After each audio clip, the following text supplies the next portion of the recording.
Welcome to the Music Maker's Cookbook, the podcast that helps independent artists cook up recipes for success in the music industry. I'm Sean. I'm Brandon. And Brandon, got a quick appetizer question for you today. Love to hear it. You wouldn't share it beforehand today. No, I wouldn't, because I just want your off-the-cuff opinion on it. Mm-hmm. A while back, you asked me kind of like the first question where we just kind of talked shop as that and asked that question of if I could only use EQ or compression, which one would I choose? To kind of take that and throw it back to you, if you could only use reverb or delay. It's a good one. I knew you were going to go there. I knew you were going to go there. Which one would you do? That's a great question. And obviously, they both have their own uses at different times. I tend to gravitate more towards reverb myself. I have a couple really nice go-to ones that I really like to use on very specific things. Of course, I try to break the habit, sometimes, especially when the song calls for it, but getting better and differentiating like, oh, I think a chamber would sound better on this one than a plate, right? Nah, plate all the time. Right, not a plate all the time. No, plate all the time. Oh, you? Seriously? Is that what you do? Plate's my favorite. Not all the time. I love plates. Not all the time. No, I mean, I would say, honestly, though, like when it comes to vocals, plate 80% of the time. Yeah. Hands down. Dude, Abbey Road plates is my favorite. It's a great plugin. Plate It's reverb. a great plugin. Especially on vocals and drums. I use it for drums all the time. I don't use a plate on drums. And then I also use rooms. Yeah, I use on drums. Yeah, sometimes. I use a lot of rooms on drums. Yeah. And I definitely use churches and chambers. Totally. Because I use space as my convolution reverb. I use that on strings and all that all the time. It's a good idea. Yeah, I like using chambers on reverb sometimes too. I use the Capital Chambers by UAD. Oh man, it's one of my favorite reverb plugins. Oh, it's so good, dude. And it's DSP or it's computer or native to computer too. Oh, okay, so you can check it out. Hell yeah. It's great, man. Actually, it functions better on the computer, believe it or not. I love using the EMT 140. For UAD too, from UAD too. They have a great plugin. It's kind of like the Abbey Road chamber one. Well, they have the Abbey Road plate. Sorry. Well, they have an EMT 140 short, long, and medium on space on the convolution reverb. Oh, do they? Yeah, they have a profile for that. Gotcha. So yeah, I use that sometimes. Yeah, pull that up I think that's awesome. Yeah, because whenever I go to space, I'll usually try to use like a convolution for like a living room or a car or something if we're doing like an effect, Yeah. So that's usually the way I go with space, but I have never like actually looked. It's funny because the least used one I use, I don't use halls very much. Yeah, I don't really use those. I really don't go to those very often. Horns. Sometimes. Yeah. Horns is really the only one that I will throw on for totally. a hall. And then like maybe like vocal effects in terms of ad libs that I'll do. Like if we want something really spacey, like I'll go to a hall because it's big sounding most of the time. So I'll go for a church. That's fair. Church doesn't come up too often. I don't even know if I have like a decent church like profile set up or anything. Space. So yeah, some of the space stuff I don't like though, so it's like, yeah, it was only a couple of the churches that I really like. Yeah. There's a German one in there that I think is really, really solid. Okay. Maybe I'll check that out then. You said it's the German one? Yeah. Okay. I'll probably just find the German name then. Well, it says like in the description of it, like a church in Germany or whatever. And then they have measurements of like 7 meters, 9 meters, 19 meters from like the source. So totally. Like, different profiles of the one church and how long of a tail you want. Totally. Yeah, no, so like a lot of the time I'm kind of going back to reverbs. That's usually my go-to. I know a lot of people argue against it sometimes. They say it kind of soups up everything, like in terms of like actual soup, like makes the mix sound soupy. But I think as long as you're using it correctly, you're filtering it right, and like you're not doing super long decays all the time unless it calls for it, right? Or you're like automating it. Well, even then, if you sidechain it, or if you have a post delay, a pre-delay on the reverb source, so that maybe way, you're de-essing before you hit the reverb on the send, because that's a big one too. The parallel versus in line, that whole deal. Exactly. I think I usually gravitate towards reverb most of the time, and that's not to say I hate delays. I use delays all the time. I just find that a lot of people prefer reverb sound too, but there are ways to set up your delays to make them sound like reverb. So and vice versa. Yeah, exactly. So like they're interchangeable to a certain extent, but it's like it's harder, you know, to kind of get them to sound a certain way if you're using them more out of their element, I guess, lack of a better way to say it. But Well, yeah, it's kind of similar to what the conclusion we came up with the EQ versus compressor. It's like they can both, in ways, do the same thing. Yeah, exactly. There's a lot of crosstalk between it with multiband compression, Yep. or like how each compressor does affect the signal and have an EQ curve to it. Same thing. Yep. Like most reverb plugins have that pre-delay. Yeah. Yep. If you have like a really dry room verb and then just have a pre-delay and a short delay, a short tail, then you're basically just putting a delay on there. Exactly. But with a reverb, with a room sound instead of a direct duplicate of it or whatnot. So Yep. So do you find yourself going towards reverb more or delay more? if I could only use one, I would use reverb. Okay. Gotcha. Yeah. Same way over here. I use delays a lot. Yeah. Especially very useful in like blues and rock to get like that, like a really short slapback delay for an aggressive vocal or an atmosphere. I love blending in a little bit of a ping pong delay followed by a little bit of a mixed chorus on a guitar solo. Yeah. It just makes it sound like huge. It's perfect. I do that all the time on guitar solos. All the time. Yep. So I do love me a delay. Same. But Same. I have to agree. Yeah. Reverb. Yeah. I just did something yesterday where the electric guitar was pan left and I put a slapback on there and I put the slapback on the right hand side. And it's like, oh man, it's just such a cool sound, man. It's such a cool sound. And I like we said, we love delays. Like there are times and places for delays and it's just reverb also sounds really nice. And like I love reverb. So Same. Yeah.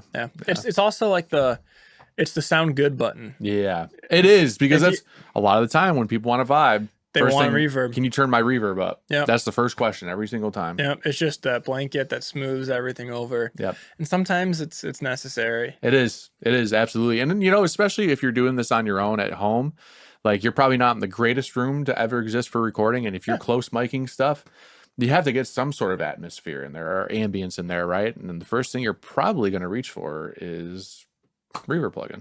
It's probably the first thing you're going to try to reach for. So, yeah, I love reverb. Now, follow-up question: how often do you play with multiple reverbs on a single source? Vocals more frequently than anything else most of the time. Guitars too, depending on the context. So like for acoustic guitar, I'll do like maybe a really short reverb, like an ambient reverb. To simulate like, hey, we were in the recording studio to record this, but I'm also going to put on maybe a little bit of an acoustic room with it that gets you me a more full decay or like a longer decay. Vocals that kind of take the same approach, like a very similar approach. The ambient kind of helps sit it in the mix a little bit better, and then the tail comes from the decay of the plate or something like that.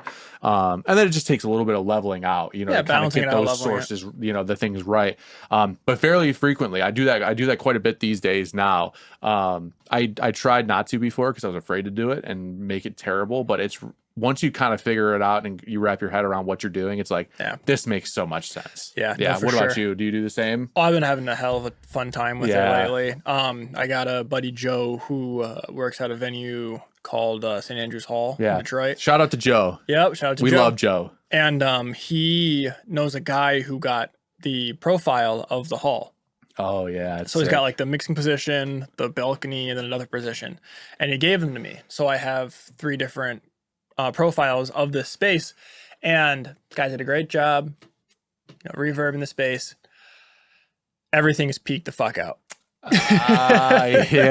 So there's a lot of overdrive and distortion on the reverb for the first like 0.5 seconds of the tail, which I have been using. It's been so much fun. It would sound really cool. It's been so cool, especially like I've been using that to get a little bit of aggression on the start, and then a long reverb tail, like a plate or a chamber or something afterwards to kind of like smooth out the grit of the reverb at the start and like extend it a little bit. I've been working on this one song with this one artist who's like super old school classic folk rock kind of stuff. It sounds very much Paul Simon-y. Oh, cool. And all his references were like, it's so much got like tape distortion and saturation. It's got all this noise on it. All of his references. And to match the reference, I really wanted to make sure it sounded in a similar space, but his was very cleanly recorded and like a home studio, no room, no nothing like that. Gotcha. So putting it in the hall, getting that overdriven reverb and then blending it out with the other reverb helped it match the reference more and more. That'd be so cool. That'd be so cool, dude. Yeah, and it just brought it all together. Yeah. So, and he gave me like a list of, well, it was 2 songs. He gave me 3 per song, and super, super helpful to be able to pull back to that and be like, okay, well, use a J37 to add this kind of saturation, really more smooth but full acoustic guitar. So I'm gonna put the Fairchild on it, and just being able to go back and forth was super awesome. Sounds like he gave you some great reference tracks. That's pretty good. And allowed me to really utilize reverb to get that sound. Absolutely. One of my favorite mixes of all time. Really? Oh, yeah. Wow, that's pretty good. Did you do it on the JBLs or the Atoms? I did on the JBLs. Did you? See, on the JBLs. That's some talent. Yep. Telling you. Sean and I, just quick side note, I know we just had a really great transition, but Sean and I's studios have been looking more and more similar each day. Yep. Sean has these JBL LSR 32s. And after he had tuned them and everything, we listened back to them. Oh my God, they're just amazing. So I had to go out and buy them the same day. That's why there was that lapse 2 weeks ago when Sean had to do the solo episode, because all we did was talk about how good they were, and then I went and bought some. So it was really my fault. But now we share midfield monitors, right? We might have the same amp for it too. We low-key might. Up. Yeah, exactly. We'll talk about that story a different day. Yeah. And then now we share boards. So we're kind of looking more and more like each other every day. It's kind of cute. Yep. Just slight difference. Yeah, he's got the backwards hat, I got the forwards hat. See? Yep, he's got the built-in desk, I got it sitting on top. Yep. See? I got the soffit mounts, he's got them on stands. Exactly. I would like mine on soffit mounts. That's a whole other story for a different day. I don't even know if I could do it. I could do it, but So basically, like he's using my studio as a reference, and I'm using his studio as a reference as we set up and go on this journey together. I think today might. I'm trying to make the transitions, man. I was gonna say today we might be referring to reference tracks. Yes, we are. I'm trying to make the transitions. We're stuck in transition hell. It's terrible. But no, reference tracks. What are reference tracks? Reference tracks are what. I'm dying here. Reference tracks are commonly what we would ask other people to send us that sound similar to somebody's vision that and to something that we want to capture, whether that's recording or mixing wise, and try to match the best we can, but almost just more facilitate ideas from it. It's kind of like okay, you want it to sound like this, let's take this and let's reverse engineer it. And then also let's make it our own at the same time. So that's really what we're asking for a lot of the time. And something to refer us back to the vision. When you're in a session, it's really tough to capture all the ideas at once. And like especially when you go to mix it maybe a week or 2 later, you've forgotten, right, what the notes are at that point. Unless you're writing them down, right? So it's like, hey, can you send me this reference? And then I'll make a little comment in Pro Tools and say, hey, refer to this part at this part. And then it's like, you go listen to it. Cool. I'm going to try to reverse engineer it and make it sound the best that it can at this part or something. That's really what reference tracks are very useful for.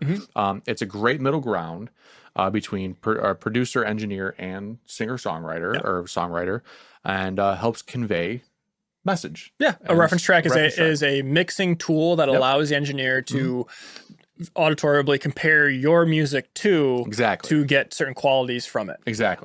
So like whenever I work with somebody new or even somebody old, whenever it's time to start on a new project, I always I've narrowed down to 3 questions that I always ask at the start to kind of get an idea and to get them thinking about what reference tracks would be good to provide the mixing engineer, or even if you're mixing it yourself, you need to figure out what reference tracks work well for the song.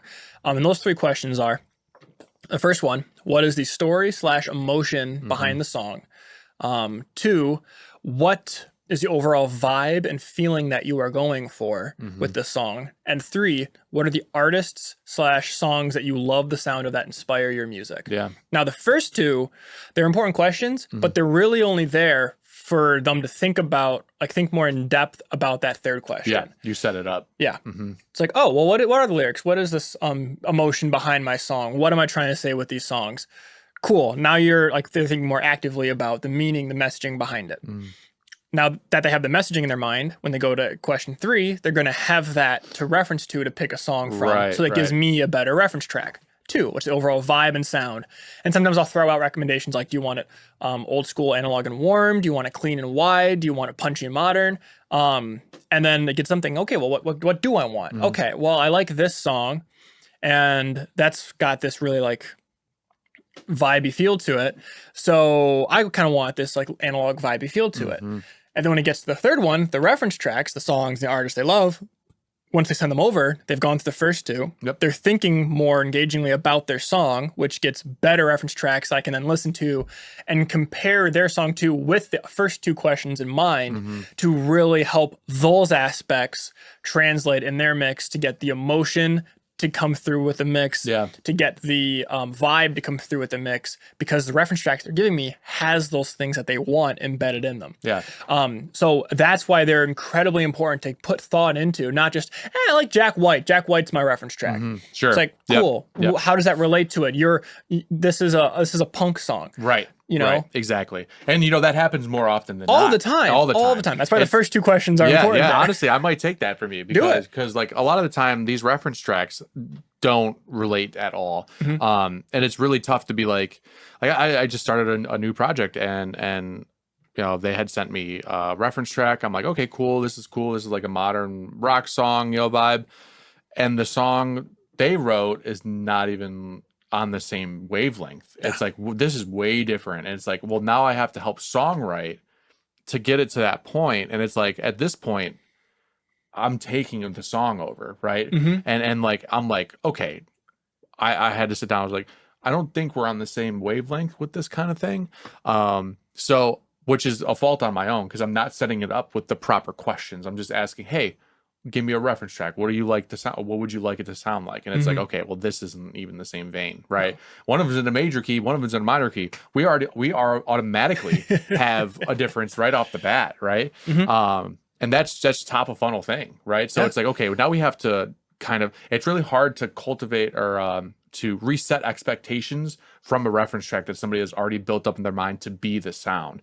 So it's better to get it right up front, which is why I love the philosophy you take. I think that's great. I'm going to use that. Yeah, no, please do. And let me know how it works out for you. I will. Because and that also begs the question of like, as mixing engineers, like when we get reference tracks, what are we necessarily listening to? Right. And I think that really does vary depending on how it's prefaced by the artist. So like that communication is definitely key. As you mentioned, if it's like, hey, I got this folk song, but I sent you a Jack White song as my reference track, and it's like, no, I want it to sound exactly like this. Then as the mixing engineer is gonna be like, but they're not. Right. They're like different style of music. One's major, one's minor, like just completely different things. Then there's a lot of like, okay, the rewriting process of making it sound like the reference track. But if the artist preferences it with, hey, here's my folk track, but here's a Jack White track, and it's like, I just like how raw it is. Yes. That is a completely different mindset for the mixing engineer to approach it with, being like, okay, cool, I know it sounds nothing like it. And I know musicians, how it can be hard to send a reference track, be like, oh yeah, I sound like this, or I want to sound like this. It's your music, you sound like you. Absolutely. It can be hard to be like, well, who do I sound like? Right. And it cannot be, it's not the funnest thing to do. But in that case of like, oh, well, Jack White is very raw. There's a lot of like noise and distortion going on there. Or, hey, this is like in his newest album, some of the songs are very flat, very compressed, not very dynamic at all.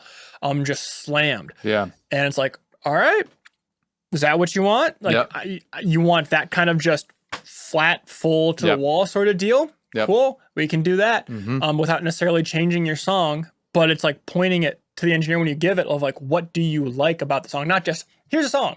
Right. Just like, I like the energy. Context is so key. Or I like the vocal.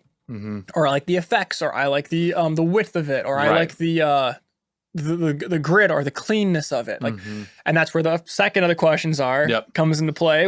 What is the overall vibe that is an addition to the reference track? I've spent a long time dialing in those three questions. No, it's a good framework. Seriously, I'm going to take that. Please do. Yeah. But yeah, it's also saying not just, here's a song, I want my song to sound like the song. Maybe if you have a reference track that is exactly what you want to sound like I worked on a song with a guy who sent me just a clean acoustic and a couple vocals. And then the reference he gave me was Skinny Love. Oh yeah, And great that's track. just it's a great track, Great but track. man, it's like so like degraded, It and it's is. like got all that vocal effects and the hard painting on the vocals going on. And I got it. I'm like, okay, Yeah, I got to do a lot of stuff in this to get it to sound like this. yeah. Because his whole thing was I want it to sound like it. Mm-hmm. So if that's what you are trying to accomplish when sending it to a mix engineer, going to the studio with your reference tracks, having to verbalize that, Yeah. not just saying, yeah, I want it to sound like this. Yeah, because Here's a song. there are negative connotations to sending a reference track, because like when we get sent something and there's no context around it, it's just like, yeah, I like this track, I want it to sound like this. That could be a whole variety of different things, and all of a sudden we're making decisions where the sound choices maybe aren't the same or are different from what you envisioned on the track, right? Because we're trying to match the reference track. It's like how close do we want to stick to this? It's like the wet and dry knob, if you've ever seen them on plugins, right? Are we going like 100%? We're going to try to match this the best we can, or are we going to go 50% and match some of the things? And we know that our song is going to be our song, right? It might have essence of the snare used in this track. It might have the essence of the overall characteristic of the compression used in this song, as in, is it slammed or is it more dynamic? Yeah. But what are we aiming for here? What is our percentage that we're referencing here? And if it's only 10%, you have to be able to deliver that context, because you can go down a really dangerous rabbit hole and end up with something that's completely different from the overall vision of the song originally. So it's very important to be very cautious with how you how you choose reference tracks, but then also how you communicate reference tracks. Absolutely. And all these things we're saying, even if you're like, well, I'm mixing at home, I'm doing the independent thing, DIY thing fully, it's all me, I mix, produce, record my own music. These are still things that are important to ask of, if you were describing it to somebody else, what are the elements that you're looking at? Not just, okay, I like these 3 songs, they're my reference, they're what I'm basing my song off of. Well, why? What elements of which song? Which leads me to ask you, what is the perfect amount of reference tracks that you would like to receive? Just one? I think it depends 5, on 10? yeah. See, I think once you start going above 3, that was my number 2. Yeah, I think you start reaching a point where it's like, this is too much. We're thinking too much about this, right? I think 3 is a good number. So personally, we'll talk about maybe what plugins you can use at home if you're doing this by yourself in a little bit. Personally, I use that Metric AB plugin we were talking about beforehand. I think you can load in like 16 at one time and just swap between them all. So I have presets built in. So if I have a song that's like, oh, it has the similar vein of this track, I will load that in, right? So it's very blanket. It's very blanket. It's not specific to a sound, right? It's just a bunch of different some of my favorite tracks, right? And then outside of that, and I usually know who the engineer is behind it too, so I know the overall idea of how the sound is going to sound in the first place, right? Before I even click on the song. Now, when it's very specific, like we were talking about, man, going to 3, anything above 3 is way too much for me personally. I think you just get choice paralysis at that point, and especially if you're mixing one song with 3 references. Exactly. And then you start getting soup. Like it's like, this sounds disjointed from this now because we're matching the guitars from this, but want to match the drums from this, and that those two don't coalesce together nicely, right? That's just like a baseline example. But it's very tough. I would say 3. What about for an EP or an album? This one's kind of my answer is kind of a trick answer. This one is like that one's interesting.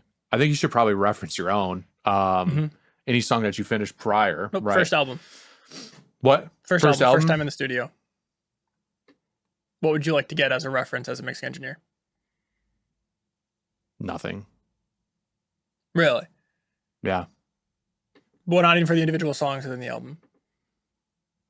Maybe one. I think if you're going in with the idea of like you're recording an EP or an album, then the reference track isn't a reference track. It's not what are your, that's why I phrased the question, what's your favorite song or artist that you love the sound of? I think if you're going in for an album, saying, hey, I love this artist. Sure, that makes sense. Great way of doing the whole reference track thing. Yeah. Because now there is that whole catalog you're comparing to.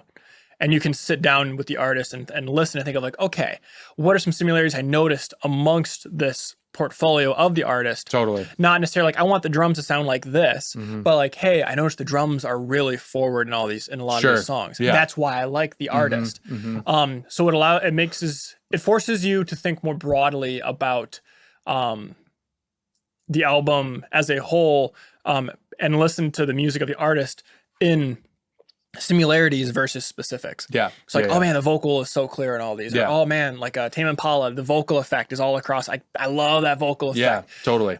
Just saying, this artist, as a reference for an album, I think is way more beneficial Sure. for the engineer. Yeah, I think that makes sense. Than a specific song. Yeah, So that's I think my that- answer to Sure, it. I think that makes sense. But I can for see where sure. you're coming from with the none or one. Yeah, because like once you get past a certain point, it's like, hey, we're just gonna keep doing what we're doing. There's a theme here, right? And we're gonna build off of that. And you know, you have to start somewhere. So like the one song would be one song. You know, it's like, okay, yeah, we have a vibe going. Now it's like once we finish that, we refer back to the one song that we did. You know, it's like, and then obviously there's differences there. It's like, how connected do you want these songs to feel on the overall album? Because we're getting a little bit further and further away from that these days. It seems like with streaming and everything, a lot of things are sometimes disjointed within albums these days. Things don't sound similar. Like even the mastering sometimes is very different. Like on Drake's albums, the mastering's not the same. So like you're turning up things, you're turning down things, and it's different, right? Like the game's changing a little bit. But for the most part, it has remained very similar to how it always has been. I have an interesting one. Go for it. I'm working on a really cool project with a really cool person, and he sent me something the other day, and he goes, "This is why I like working with you, because you give my songs a modern touch." He's like, "I think it's because you have a youthful perspective on it." And I'm like, okay. Like, how so? He's like, listen to this track. It's a colleague of mine, and it sounds dated to me. I'm like, okay. I listened to it. It has a 60s, 70s vibe to it. Very cool. Used modern tools, I'm assuming, right? To record at a studio. Maybe not tape, maybe right into Pro Tools, like how everybody else does it these days, right? And I was like, this is very interesting, because he just told me something that is equally as valuable as sending me a reference track. He sent me an anti-reference track. And these don't always work out, right? Because it has to be almost global at this point, right? You can't be like, hey, I don't like the drum sound in here. Okay, why even send it to me? Like, we're not going for that, right? But if it's like, hey, I don't like the overall vibe of this. When I say fill in the blank, I don't want it to go this far. Yeah. And then send them that and be like, okay, so we're going to go kind of in the middle, but we're not going to go full 60s, right? Especially when it's been within the same genre. Exactly. Like, hey, I know my stuff is 60s, but I don't want it to go this 60s. Exactly. I want it to be more in this direction, or a mix between that and then like modern stuff. Like, Exactly. He pointed out very global things. He was like, I don't like how compressed it is. I don't like how there's not a lot of clarity in between some of the instruments. And I'm like, okay, this is really helpful, because it lets me know first of all, we're on the right track. So like the mindset that we're going on now is good, but also how we're going to continue to steer the ship, right?